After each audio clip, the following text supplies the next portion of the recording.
Hello guys, সবাই কেমন আছেন? তো আজকে আমরা চলে আসলাম আরেকটি নতুন ব্লগ নিয়ে। তো আজকে আমরা যাচ্ছি হারি পর্বত, অ্যাপল গার্ডেন, হজরত বল দরগা, গুলমার্গ সহ আরও কয়েকটি দর্শনীয় স্থান ঘুরে দেখার জন্য। আমরা ঘুরে দেখবো, সাথে আপনাদেরকেও ঘুরে দেখাবো। চলেন যাওয়া যাক। আমরা এখন রওনা দিয়ে দিয়েছি অ্যাপল গার্ডেনে যাওয়ার জন্য। শ্রীনগর যাব আজকে। এখন আমরা অ্যাপল গার্ডেনে যাব। রাস্তায় যাওয়ার সময় অ্যাপল গার্ডেন পাওয়া যায়। তারপর আমরা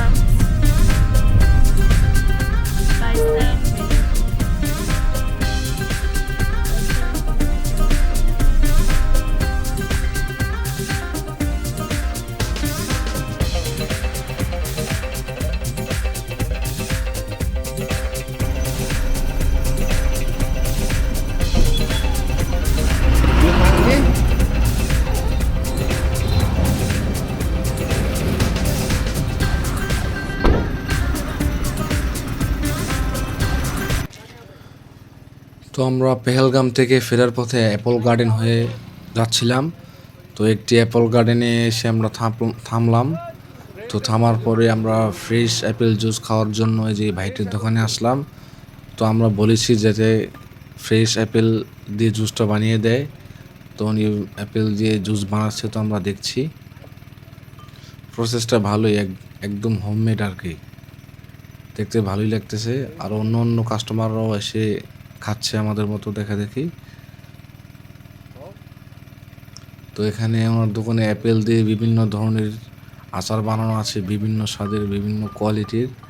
তো আমরা কয়েক পিস জেলি নিয়েছিলাম, তারপর আরও কয়েক পিস আচার নিয়েছিলাম, যা খুবই ভালো লেগেছিলো। দুধারে শুধু অ্যাপেল গার্ডেন দেখা যাচ্ছে, অ্যাপেলের বাগান। কিন্তু এখন হচ্ছে অ্যাপেলের সিজন শেষ হয়ে গেছে, অ্যাপেলের সিজন নাই, এই জন্য কিছু দামি অ্যাপেল দিয়ে রেখেছে এখানে। নভেম্বর ডিসেম্বর থাকে অ্যাপেলের সিজন, তখন আসলে এই গাছগুলো পুরো আপেল দিয়ে ভরে যাবে। শুধু আপেল দেখা যাবে, হাত দিয়ে পেরে খাওয়া যাবে ইচ্ছা করলে। তখন খুব দেখতে ভালো লাগে আর কি। সব মিলিয়ে ভালোই ছিল, কিন্তু অ্যাপেল ছিল না, এই জন্য ভালো লাগেনি বেশি একটা।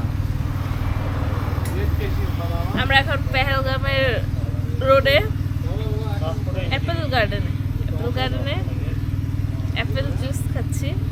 অনেক মজা, बहुत फ्रेश, बहुत अच्छा है, একদম एप्पल ओरिजिनल।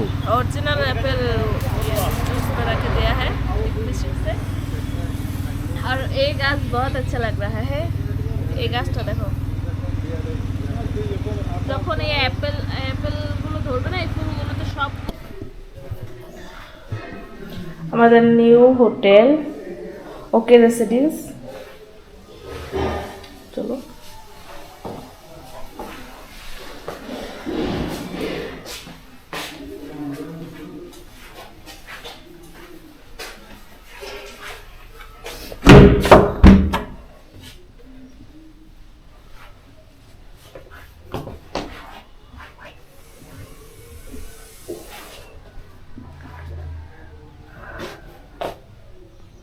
একদম নতুন রুম। এখানে ওয়াশরুম, খুবই ক্লিন ওয়াশরুমটা।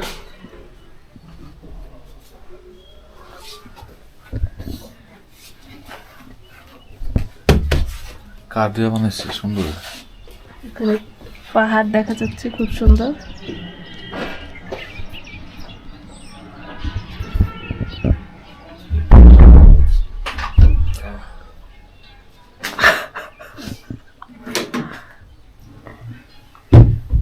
রুম কেমন লাগছে?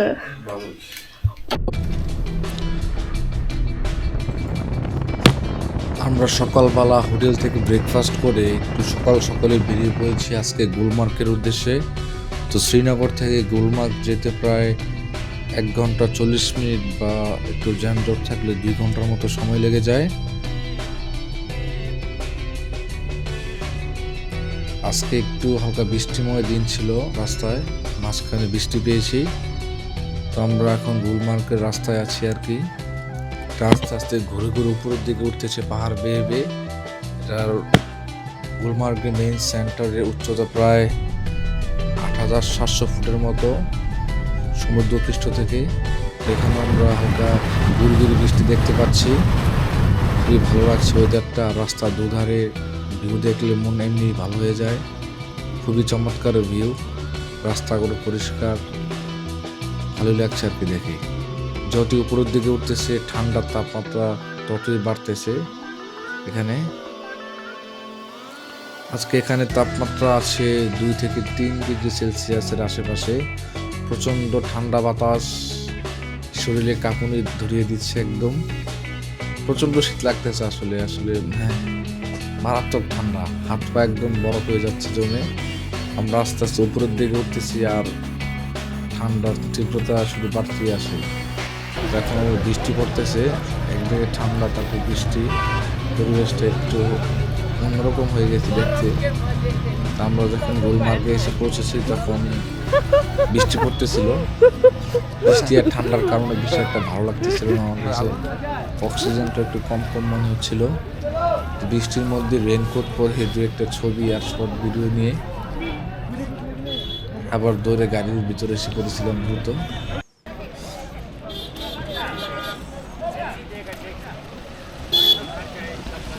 মোটামুটি ভালোই বৃষ্টি হচ্ছিল। পর্যটকরা যারা আসছিল আমাদের মতো ওনারা বেশিক্ষণ দাঁড়াতে পারছিল না বৃষ্টির জন্য। হালকা একটু নেমে দেখে ছবি টবি উঠে আবার সবাই গাড়িতে যে বসছে। তো আমরা ঠান্ডায় একদম জমে গিয়েছিলাম। তো তানজিনা বললো যে একটু ম্যাগি স্যুপ খাবে আর হালকা নাস্তা খাবে। তো আমরা এখানে কিছু নাস্তা নিয়ে নিলাম। এখানে ম্যাগি স্যুপটা খুব ভালোই ছিল, আর সাথে লুচি নিয়েছিলাম, ভালোই।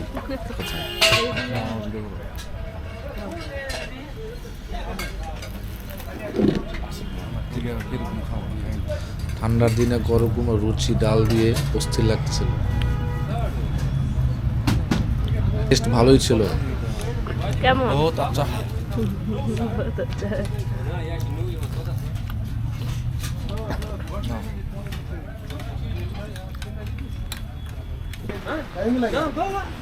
ঠান্ডার মধ্যে গরম গরম ম্যাগি তাই আছে।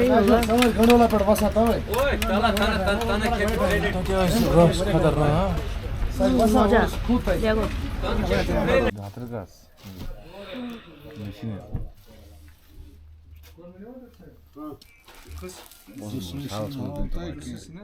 তোমার পছন্দ না একটা?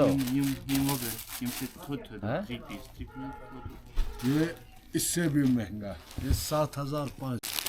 ये टू पीस है सब। हाँ सब टू। 2 পিস ছিল, সমস্যা নাই।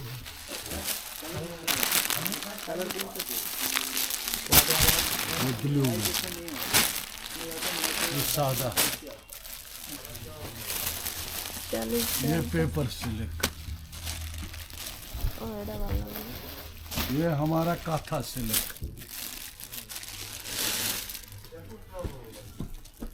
ये हमारा काथा सिल्क। ये कितने का है? वाह। ओ ये नीडल वर्क में कश्मीरी साड़ी जॉर्जेट के ऊपर 5,500। बोलो किस में देखना है कलर?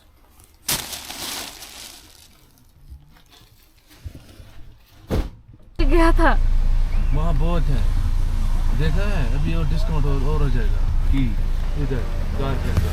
ना ना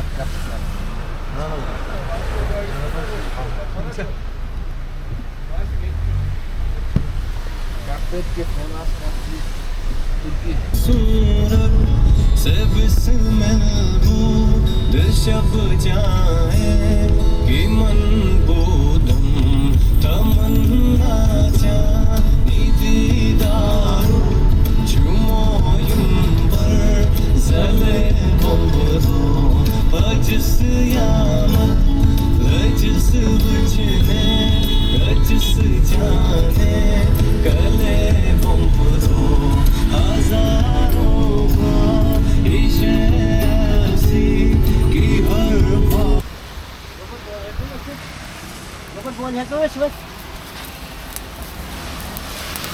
कितना रुपए है प्राइस? 50 एक एक Bersih bersih kecil gue ya mas.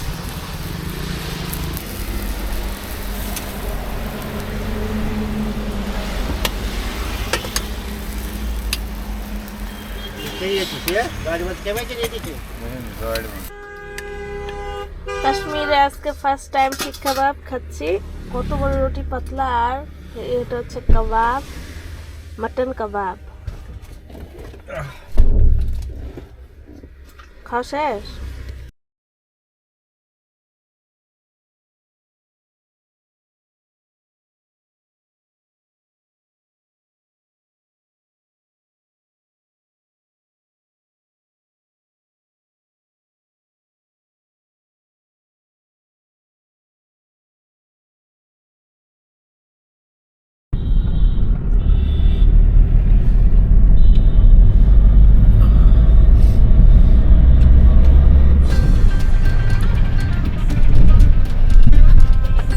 আমরা এখন হারি পর্বত যাওয়ার জন্য রওনা দিয়ে দিয়েছি। বাহিরে হালকা বৃষ্টি হচ্ছে আর প্রচুর ঠান্ডা।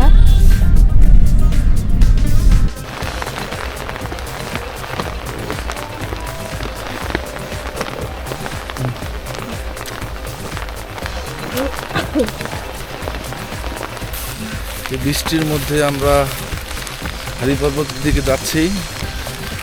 অনাকাঙ্ক্ষিত বৃষ্টির কারণে বেশি একটা ভালো লাগছে না, তারপরে যেহেতু এসে পড়েছি এজন্য যাচ্ছি আর কি।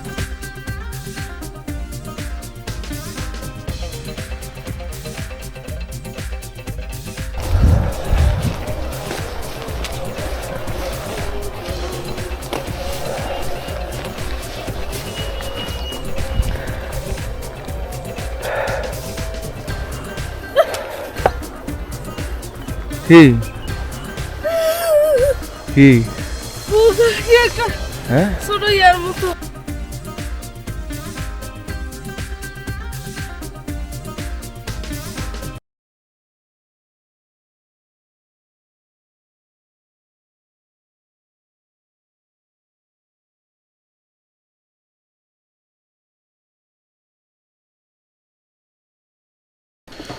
এটা হচ্ছে হারি পর্বতের মূল গেট, প্রবেশদ্বার। অনেকটা সিঁড়ি বেয়ে এখানে আসতে হয়েছে, তার মধ্যে বৃষ্টি, খুবই কষ্ট হচ্ছিল। লোকজনও তেমন একটা ছিল না। আমরা গেটের সামনে আসছি আর তুমুল বৃষ্টি নামা শুরু হয়েছে, তার জন্য পিছনে ব্যাক করতে পারতেছি না। তারপর ভাবলাম বৃষ্টির মধ্যে একটু দেখে যায়, এত দূর যেহেতু আসছি ফিরে যেয়ে লাভ নেই। এই যে বিশাল একটা প্রাচীর দেখা যাচ্ছে, এই প্রাচীরটি মুঘল সম্রাট আকবর 16শ শতাব্দীর শেষের দিকে এটি পাহাড়ের উপর নির্মাণ করেছিলেন।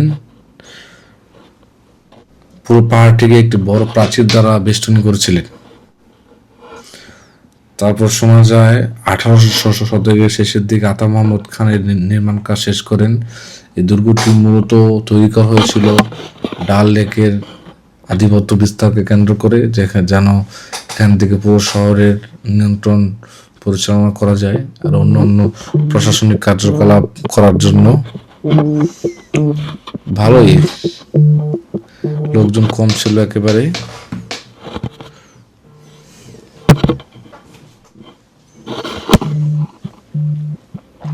তারপরে এইখানটাতে পুরো চতুর্দিকের ভিউটা দেখা যায় খুব সুন্দর করে, পুরো শ্রীনগর শহরের ডাল লেকের চারপাশ থেকে শুরু করে হজরতবাল দরগা, তারপর পুরো শহরটাকে এক নজর ফরক করা যায় এখান থেকে। মানে ওয়াচ টাওয়ারের মতো কাজ করে আর কি এই জায়গাটা।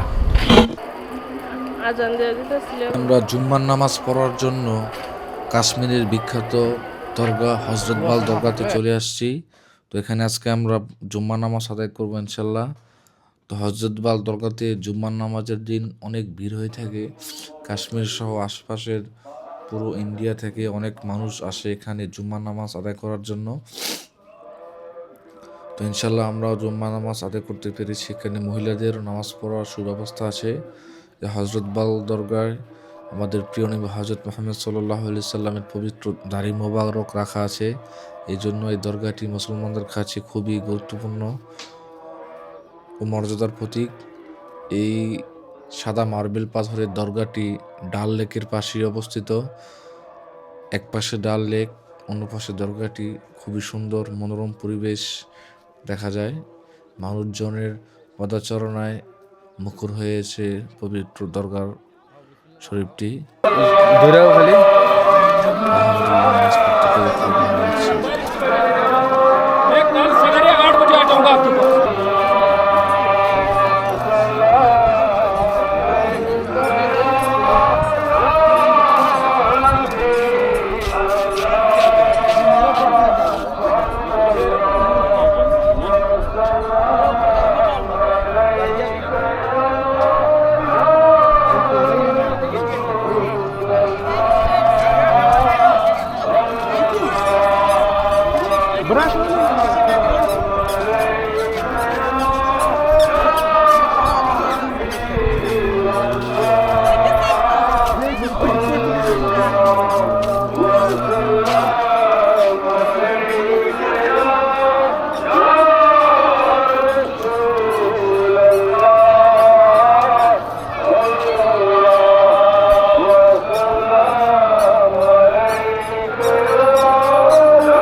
इसका प्राइस कितना है? 50 रुपये प्लेट है 50। और ये प्याज पकौड़ा अच्छा है ना? बढ़िया है दीदी। हमारा माल अच्छा रहा ठीक है।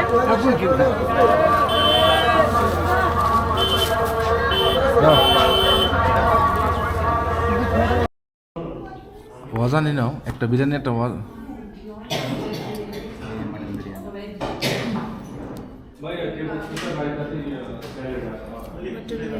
एक मटन एक वजन। मटन अच्छा होगा? एक्सक्यूज मी, मटन अच्छा होगा? জি জি নাকি চিকেন বিরিয়ানি নিবে একটা?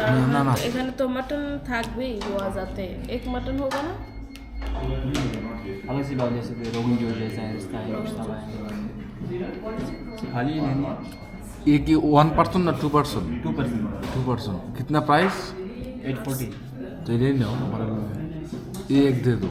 खाली बिरयानी नहीं बिरयानी और एक्स्ट्रा एक कबाब नो।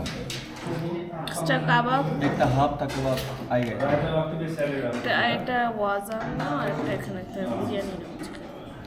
बिरयानी खेते पारबा? वन खाली वन बिरयानी एक कबाब कितना प्राइस? 1 कबाब ये इसी में आता है एक्स्ट्रा एक्स्ट्रा 280 2 पीस और एक्स्ट्रा कबाब दो और एक वजन दो। এক্সট্রা কাবাব নিও। कबाब तो भालो लगे আমার কাছে কি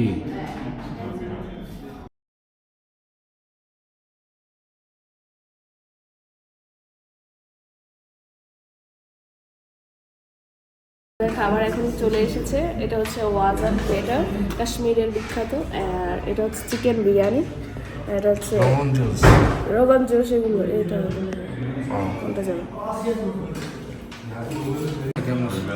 চিকেন বিরিয়ানিটা কেমন হয়েছে বলো? চিকেন বিরিয়ানিটা এক কথায় অসাধারণ। এখন পর্যন্ত যতগুলো চিকেন বিরিয়ানি খেয়েছি তার থেকে এটা বেস্ট মনে হয়েছে আমার কাছে। আর ওয়াজান প্লেটারটাও ভালো, খুবই টেস্টি লাগছে। আরও কয়েক জায়গায় খেয়েছিলাম, ওইখান থেকে কিছুটা ভালো মনে হচ্ছে।